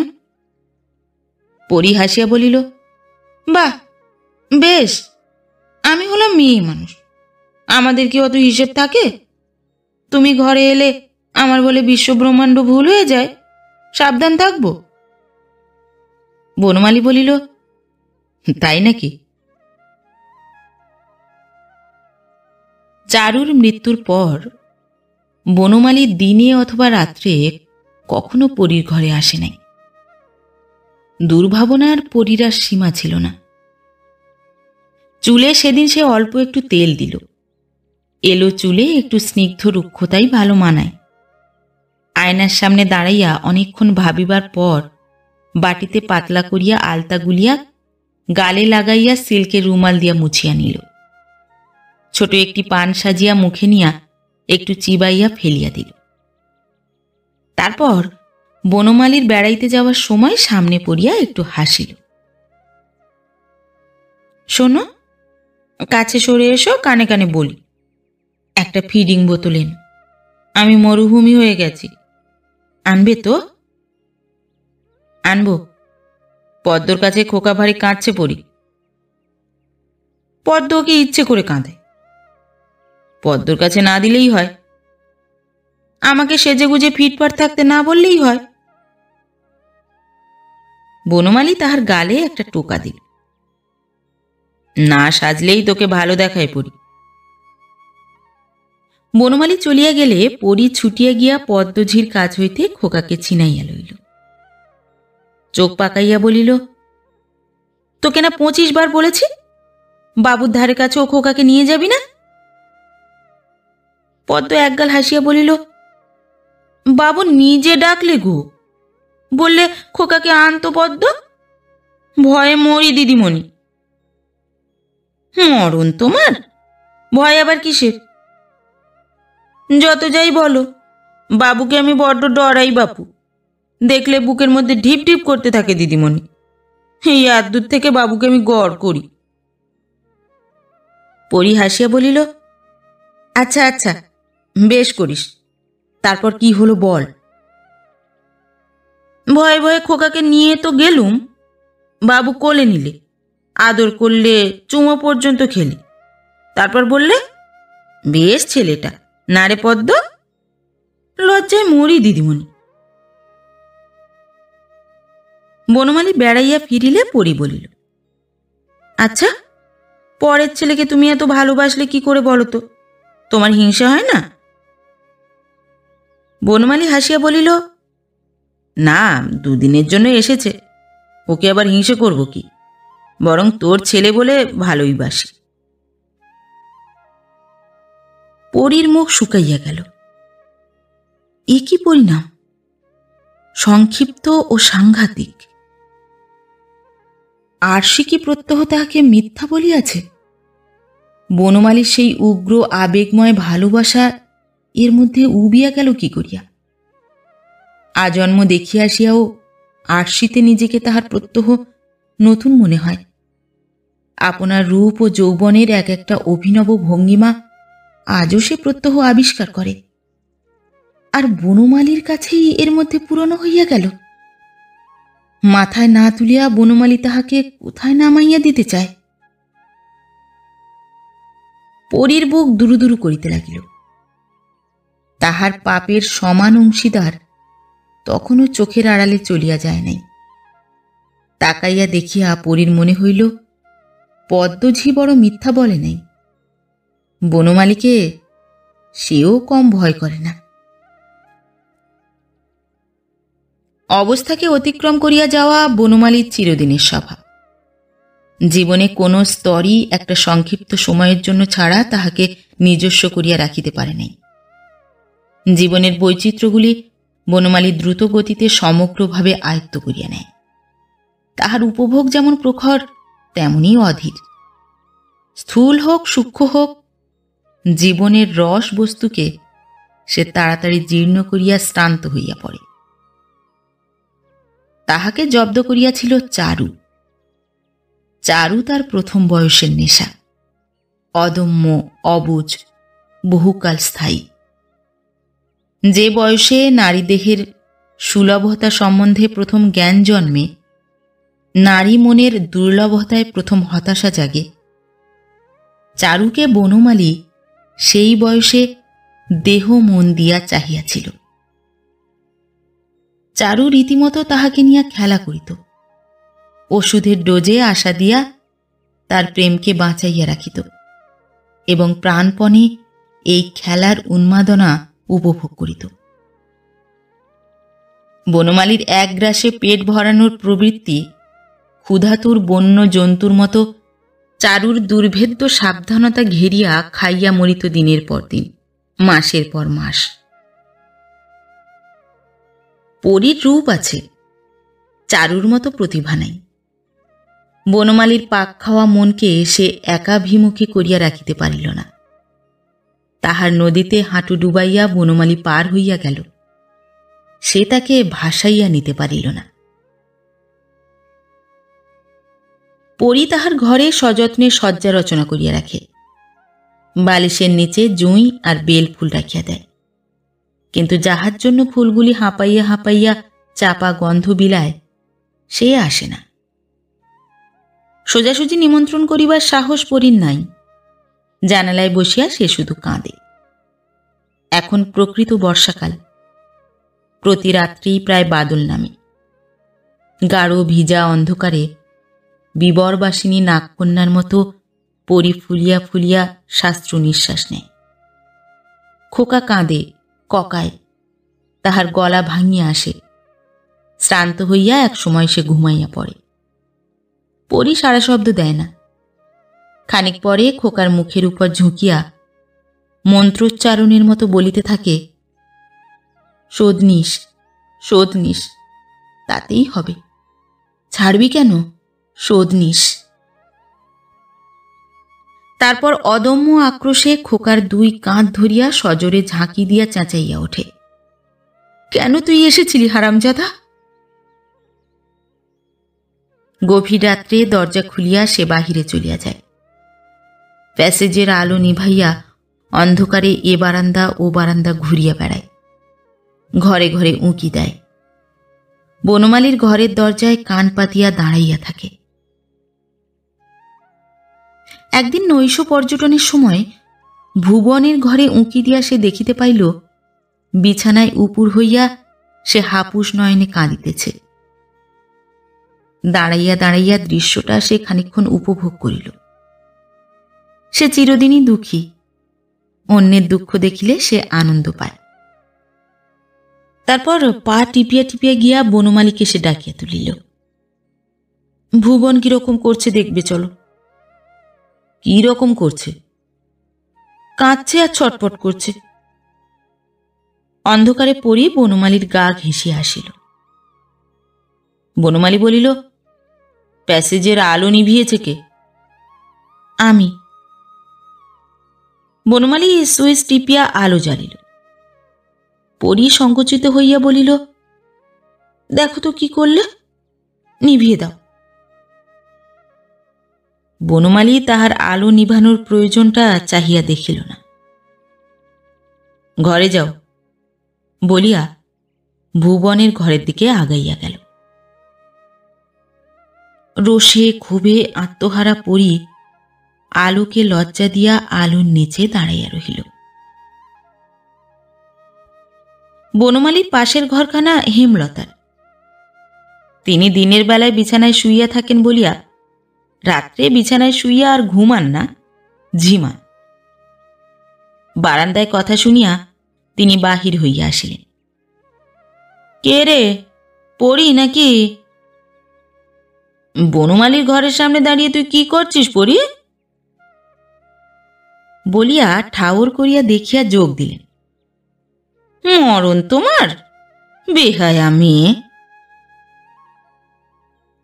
পরি তখন যে কাজ করিয়া বসিল তাহার অর্থ ও উদ্দেশ্য পরিষ্কার।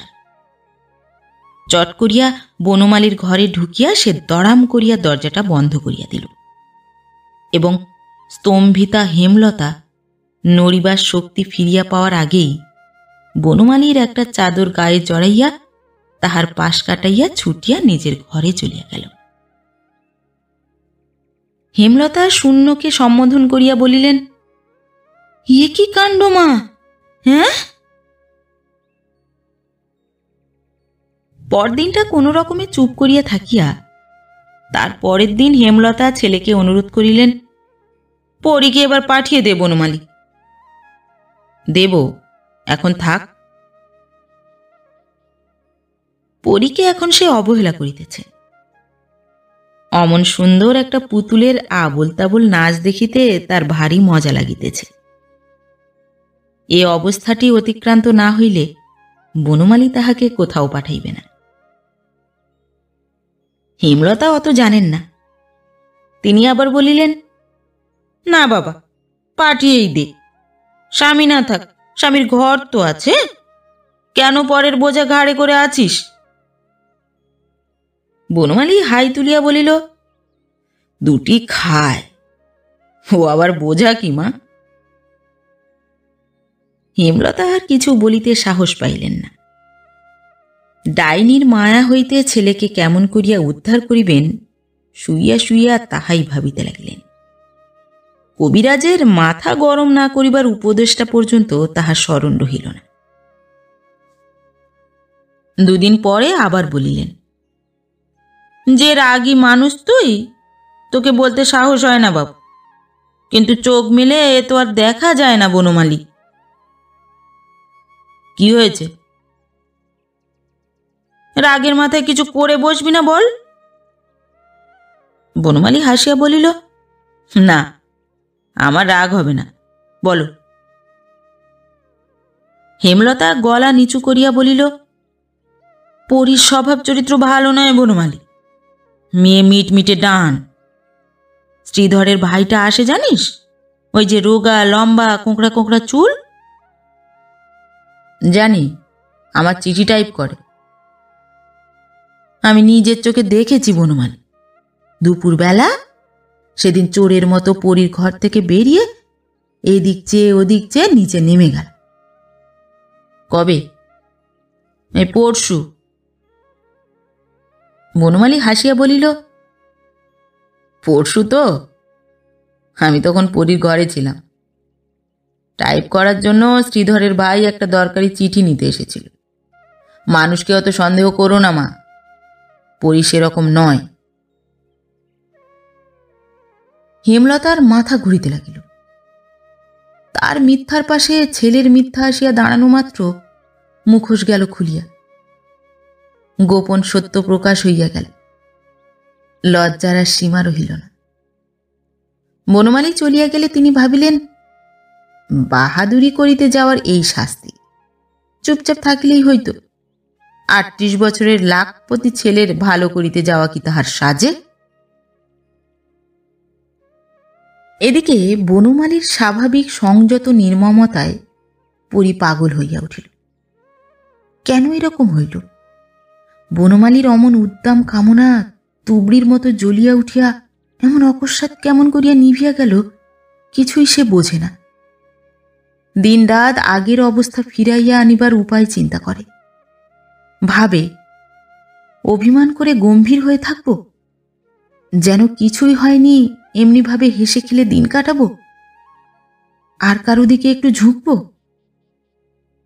একদিন রাত দুপুরে ঘরে গিয়ে পাগলের মতো বুকে ঝাঁপিয়ে পড়ব, পায়ে ধরে যে দোষী করে থাকি তার জন্য ক্ষমা চেয়ে নেব। এর মধ্যে শেষ কল্পনা দুটিকে সে কার্যে পরিণত করে, কিন্তু কিছুতেই কিছু হয় না। দিন দিন পরী শুকাইয়া যায়। ভুবনকে এখন বনমালী খুব ভালোবাসে, অন্তত তার ভাব দেখিয়া তাহাই মনে হয়। কেষ্টকে সে অন্য কোনো কাজ করিতে নিষেধ করিয়া দিয়াছে, ভুবনকে সর্বদা চোখে চোখে রাখিবে। খাওয়ার সময় বনমালী ভুবনকে কাছে খাইতে বসায়, প্রায়ই তাহাকে সঙ্গে নিয়া মোটর চাপিয়া বেড়াইতে যায়। অবসর সময়ে কাছে ডাকিয়া তাহার সঙ্গে কথা বলে, তাহাকে নানান বিষয় শিখাইবার চেষ্টা করে। তার বুদ্ধির জড়তা বিনষ্ট করিবে এই তাহার ইচ্ছা। কাজের মতো একটা কাজ পাইয়া বনমালী ভারী সুখী। বলে, ওকে চারুদি বোকা করে রেখেছিল, আসলে ও বোকা নয়। পরী তোষামত করিয়া বলে, আগে থাকতে তোমার হাতে পড়লে একদিনও মানুষ হয়ে যেত, খোকাকেও তুমি মানুষ করে দিও। তারপর হাসিয়া যোগ দেয়, যেন মানুষ পড়বে না তাই বলে দিচ্ছি। বনমালীর প্রতি ভুবনের আনুগত্য অদ্ভুত।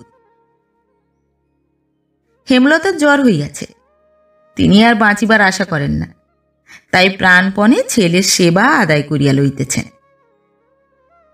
বনমালী বলে, আপিসে কাজ আছে মা, যেতে হবে। হেমলতা বলেন, আমায় তুলে দিয়ে যাস। শিয়রে বসিয়া বিরক্ত হইয়া বনমালী বিকালে বাগানে পায়চারি করিতে যায়। এদিকে ভুবন বারবার হল ঘরের বড় ঘড়িটার দিকে তাকাইতে থাকে। একবার সে ভয়ানক চমকাইয়া ওঠে। এইমাত্র সে দেখিয়া গেল ৫টা বাজিয়া ২০ মিনিট হইয়াছে। এর মধ্যে ২:৩০ বাজিতে চলিল কি করিয়া? ঘড়ির ডায়ালটা ভালো করিয়া দেখিবার চেষ্টায় ভুবনের প্রকাণ্ড দেহটা বিহবল প্রশ্নের ভঙ্গিতে পিছন দিকে হেলিয়া যায়। তারপর একসময় সে তাহার ভুল বুঝিতে পারে। ঘড়ির বড় কাঁটা আর ছোট কাঁটার মধ্যে গোলমাল করিয়া ফেলিয়া সে যেন ভারী কৌতুক করিয়াছে, এমনই ভাবে সে হাসিয়া ফেলে। মুষ্টি তুলিয়া ঘড়িটাকে শাসন করিয়া বলে, ভেঙে ফেলে দেব, পাজি কোথাকার। ঘড়িতে ৬টা বাজিতে আরম্ভ করা মাত্র সে বাগানে ছুটিয়া যায়। বলে, ৬টা বাজলো মামা। তাহার কথা শেষ হওয়ার আগে অথবা পরে হলঘরের ঘড়িটা নীরব হয় ঠিক বোঝা যায় না। বনমালীর এক প্রকার অভূতপূর্ব অনুভূতি হয়। ৬টার সময় হেমলতাকে ওষুধ খাওয়াইতে হইবে, কিন্তু সময় মতো ডাকিয়া দিবার কথা ওকে সে কিছুই বলে নাই। যাহাকে বলিয়াছিল সে হয়তো কার সঙ্গে গল্পে মাতিয়াছে, কিন্তু অন্যকে দেওয়া তাহার সে আদেশ ভুবন ভোলে নাই। কাঁটায় কাঁটায় অক্ষরে অক্ষরে আদেশ পালন করিয়াছে। কেন করিয়াছে? তাহাকে একটু খুশি করার জন্য? কোনো প্রত্যাশা করিয়া নয়, কোনো মতলব হাসিল করিবার জন্য নয়। তাহাকে খুশি করিবার প্রেরণা মনের মধ্যে ছিল, শুধু এই জন্য। ভুবনকে সে যে ভালোবাসিয়াছে সেটা তাই অকারণ নয়। ভুবনের নিষ্কাম প্রেম ছাড়া আরও একটা গৌণ কারণও ইহার ছিল। চারুর জন্য পরী কাঁদিয়াছে, কিন্তু তাহার কান্নায় বনমালী হইয়াছে বিরক্ত। চারুর জন্য ভুবনের শোক একটিবার মাত্র দেখিয়া বনমালীর মনে শোকের ছোঁয়াচ লাগিয়াছে। আহত পশুর মতো ভুবন মধ্যে মধ্যে মার জন্য ছটফট করিয়া কাঁদে। বনমালীর শুষ্ক তৃণহীন জগতে এক পশলা বৃষ্টি হইয়া যায়। পরীর সামনেই একদিন সে ভুবনকে বলিল, একটা বাড়ি নিবি ভুবন? নেব মামা। আচ্ছা, তোকে একটা বাড়ি লিখে দেব। এ বাড়ি অবশ্য নয়, শ্যামবাজারের একটা ছোট বাড়ি সম্প্রতি এক প্রকার বিনামূল্যেই বনমালীর হাতে আসিয়াছে। সেই বাড়িটি দান করিবার কথাই সে ভাবিতেছিল, কিন্তু পরী তো তাহার মনের খবর রাখে না। সে ভাবিল ভুবনকে বনমালী এই বাড়িটিই দিয়া দিবে। একদিন মিথ্যা করিয়া চারুকে সে যাহা বলিয়াছিল তাহা পালন করিবে। পরীর বুকের মধ্যে জ্বালা করিতে লাগিল। খোকাকে অনেকক্ষণ বুকে চাপিয়া রাখিয়াও সে জ্বালা তাহার কমিল না। সারা দিন তাহার মেজাজ রুক্ষ হইয়া রহিল। বনমালীর আশ্রিতাদের মধ্যে সকলের চেয়ে নিরীহ খেন্তির মাকে এমন অপমানই সে করিল যে গৃহপালিত কুকুরের মতো অপমান জ্ঞানহীনা সেই নারীটি কাঁদিয়া ফেলিল। তারপর পদ্মঝির সঙ্গে পরীর কলহ হইয়া গেল। বিকালে বিনা অপরাধে কেষ্টকে সে তাহার পায়ের ঘাসের চটি ছুঁড়িয়া মারিল এবং পঞ্চমী তিথিতে একাদশী করিয়া গভীর রাত্রে উন্মত্তার মতো বনমালীর রুদ্ধ দরজার সামনে মাথা কপাল কুটিয়া আসিয়া ঘুমন্ত ছেলেটাকে হ্যাঁচকা টানে কোলে তুলিয়া নিয়া কয়েক সেকেন্ডের জন্য তাহার কচি গলাটি সজোরে টিপিয়া ধরিল। গলা ছাড়িয়া দিবার পর কাশিতে কাশিতে খোকা বমি করিয়া ফেলিল। পরদিন দেখা গেল গলা তাহার লাল হইয়া আছে এবং কাঁদিতে গিয়া সে শব্দ বাহির করিতে পারিতেছে না। পদ্ম ভয় পাইয়া বলিল, কি করে এমন হলো দিদিমণি? পরী ফিসফিস করিয়া বলিল, বাবুর কীর্তি পদ্ম, অন্ধকারে। পদ্ম চোখ মিটমিট করিয়া বলিল, সেরে যাবে। আমি ভাবলাম পেলেক। হুলো বেড়ালটার হয়েছিল দেখনি? দেখে আমি তো ঘেন্নায় মরি দিদিমণি। গলা জুড়ে এই ঘা পুঁজে রক্তে। কয়েকদিন পরে হেমলতার অসুখ হঠাৎ বাড়িয়া যাওয়ায় তাকে নিয়ে বনমালী বিশেষ ব্যস্ত আছে। দুপুরবেলা পরী চুপি চুপি ভুবনকে বলিল, মার কাছে যাবি ভুবন? ভুবন উৎসুক হইয়া বলিল, যাব। এক কাজ কর তবে, জামা গায়ে চুপি চুপি খিড়কির দরজা দিয়ে বেরিয়ে গলিতে দাঁড়িয়ে থাকবি। যা, আমি যাচ্ছি। গাড়ি চাপিয়ে তোকে মার কাছে নিয়ে যাব। ভুবন তৎক্ষণাৎ জামা গায়ে দিল। মামাকে বলে যাই? তবেই তুমি গিয়েছ। মামা তোকে যেতে দেবে ভেবেছিস? ছাই দেবে। ভুবন আর কথা কহিল না। চটি পায়ে দিয়া মার কাছে যাওয়ার জন্য প্রস্তুত হইয়া লইল। পরী বলিল, কাউকে কিছু বলিস নে কিন্তু, খবরদার। বললে নিয়ে যাব না। যা, রাস্তায় দাঁড়াগে। ভুবনের 1 মিনিট পরে খোকাকে কোলে নিয়া খিড়কির দরজা দিয়া বাড়ির পেছন দিকের গলিতে নামিয়ে গিয়া পরী দেখিল ভুবন তার প্রতীক্ষায় চঞ্চল হইয়া আছে। হাত ধরিয়া পরী তাহাকে হনহন করিয়া টানিয়া লইয়া চলিল। বড় রাস্তায় পড়িয়া ট্যাক্সি ধরিয়া হাজির করিল একেবারে হাওড়া স্টেশনে। দরাজ হাতে অনেকগুলি নোট কাউন্টারের ওপাশে চালান করিয়া দিয়া বোম্বে পর্যন্ত ফার্স্ট ক্লাসের একখানা টিকিট কিনিয়া গাড়ি ছাড়ার অল্প আগে পরি ভুবনকে বোম্বে মেলের একটি খালি ফার্স্ট ক্লাস কামরায় তুলিয়া দিল। যা যা বলেছি মনে আছে ভুবন? কাল বিকেলে ঠিক 6টার সময় যেখানে গাড়ি থামবে সেইখানে নেমে যাবি। ভুবন বলিল, আমি ঘড়ি দেখতে জানি মাসি। পকেট হইতে 10 টাকা দামের ঘড়িটি বাহির করিয়া দেখাইয়া বলিল, মামা দিয়েছে। কটা বেজেছে জানো? 3টে বেজেছে। ঘড়ি দেখে কাল ঠিক 6টার সময় নেমে যাবি। গাড়ি না থামলেও লাফিয়ে নেমে যাবি। মার কাছে যাচ্ছিস কি না দেখিস, তোর কিচ্ছু হবে না।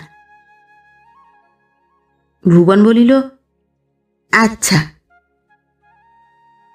রেলের লোক টিকিট দেখতে চাইলে দেখাবি, খিদে পেলে খাবার কিনে খাবি। টাকা ঠিক রেখেছিস? ওটা 5 টাকার নোট, জানিস তো? ভাঙিয়ে কাল খাবার কিনিস। মা স্টেশনে আসবে মাসি? আসবে। ভুবনের মুখ হাসিতে ভরিয়া গেল। খোকাকে দাও না মাসি, একটা চুমু খাই। পরি খোকাকে বুকের মধ্যে আঁকড়াইয়া ধরিল। না না, এক্ষুনি গাড়ি ছেড়ে দেবে। গলির মুখে ট্যাক্সি ছাড়িয়া দিয়া খিড়কির দরজা দিয়াই পরি বাড়ি ঢুকিল। তাকে অভ্যর্থনা করিল বনমালী স্বয়ং। ভুবনকে কোথায় রেখে এলি পরি? ভুবনের আমি কি জানি, বাড়ি নেই। বনমালী হাঁকিল, কেষ্ট এদিকে আয়। কেষ্ট ভয়ে আসিয়া দাঁড়াইল।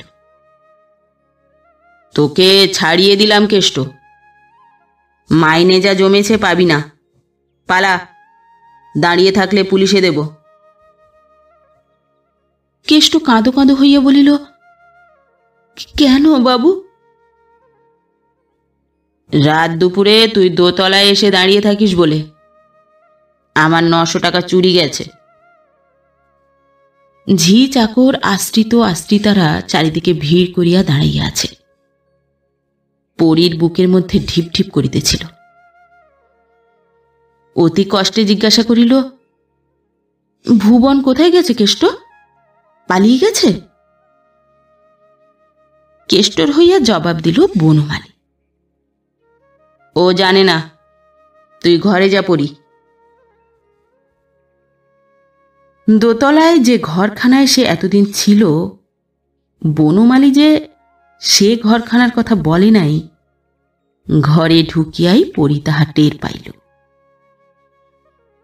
তার সমস্ত জিনিস অদৃশ্য হইয়াছে। ধোয়া মোছা শূন্য ঘরের মাঝখানে সে অবাক হইয়া দাঁড়াইয়া রহিল। বনমালী আসিয়া বলিল, এখানে থাকতে তোর অসুবিধা হচ্ছিল বলে তোকে নিচের একটা ঘর দিয়েছি পরি, খেন্তির পাশের ঘরখানা। নিচে ভাঁড়ারের পাশে এক সারিতে খানসাতে ঘর আছে। বনমালী যাদের খাইতে দেয় ওটা তাদের কলোনি অথবা বস্তি। খেন্তির পাশের ঘরখানা ওই সারিতেই। পরীর মুখ পাংশু হইয়া গেল।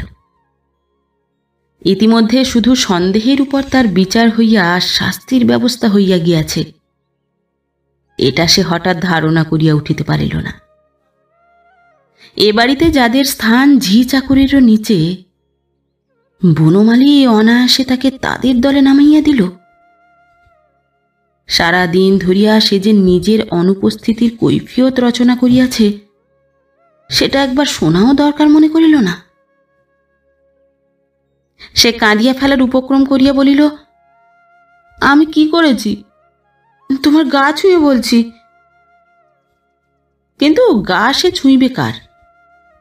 বনমালী আগাইয়া গিয়াছে, বিদায় নিয়াছে। পরীকে নিচেই যাইতে হইল।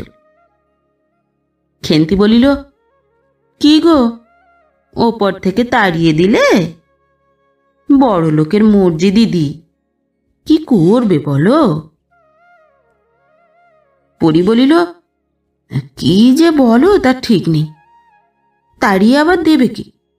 আমি যেচে এসেছি, ওপরে যেসব ম্লেচ্ছাচার, বিধবা মানুষ আমি, আমার পোষালো না। খেন্তি বলিল, ভাবলে অবাক লাগে বোন, এ বাড়ি তো একদিন তোমার নিজের দিদির ছিল, আজ যে রানী কাল সে দাসী, হায় রে কপাল। ছোট স্যাঁতসেঁতে অন্ধকার ঘরে ঢুকিয়া পরী কাঁদিয়া ফেলিল। খেন্তি পিছু পিছু আসিয়া বলিল, কাঁদছ কেন? শোয়ে যাবে। বলিয়া সে পরীর বিছানাতে বসিল। শোনো বলি, কলকাতার সে বাড়িতে আমি যখন কপাল পুড়িয়ে এলাম। পরী বাধা দিয়া বলিল, থাক, তুমি যাও। শোনোই না, আমি যখন কপাল পুড়িয়ে এলাম, বাড়ির রাজা আমাকে বললে, নিচেটা স্যাঁতসেঁতে, তুই ওপরেই থাক, তোর মার সহ্য হয়ে গেছে, কিছু হবে না, তোর অসুখ করবে। আমি।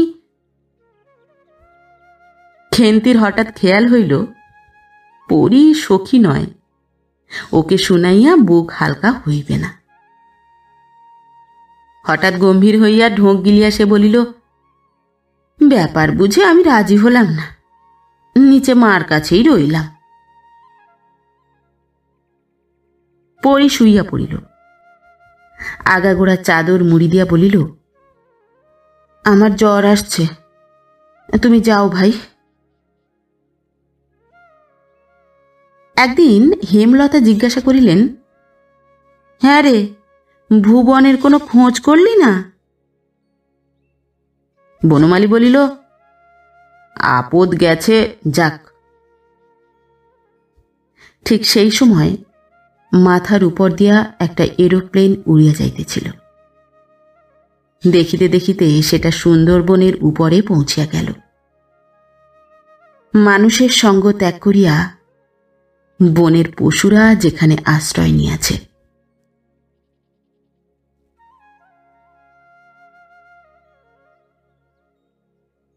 নমস্কার। নতুন একটি গল্প নিয়ে খুব শিগগির ফিরে আসছি। ততক্ষণ সবাই ভালো থাকবেন, সুস্থ থাকবেন। গল্প পাঠ কেমন লাগলো অবশ্যই কমেন্ট করে জানাবেন, এবং ভিন্ন ভিন্ন স্বাদের অডিও স্টোরি শোনার জন্য অবশ্যই চ্যানেলটি সাবস্ক্রাইব করবেন। ধন্যবাদ।